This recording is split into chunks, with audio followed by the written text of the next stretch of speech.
பிஸ்மில்லாஹிர் ரஹ்மானிர் ரஹீம்.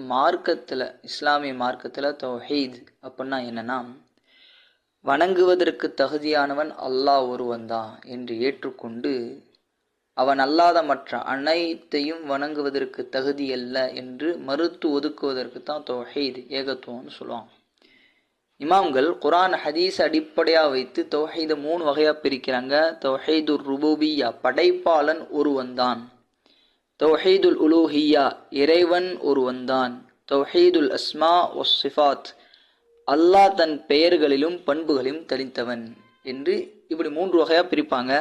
இதற்கு குர்ஆனுடைய ஒரு ஆயத், ரப்புஸ் ஸமாவாத்தி வல் அர்தி வமா பைனஹுமா ஃபஅபுதுஹு வஸ்தபிர் லிஇபாதத்தி ஹல் தஅலமு லஹு சமிய்யா.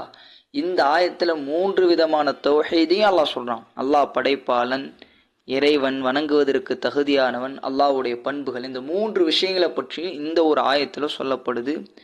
அப்போ அல்லாஹ் ஒருவன் என்ற விஷயத்தில், அல்லாஹ் படைப்பாளன் என்ற விஷயத்திலும், அல்லாஹ்விற்கு பல பெயர்கள் தன்மைகள் இருக்கும் என்ற விஷயத்திலும்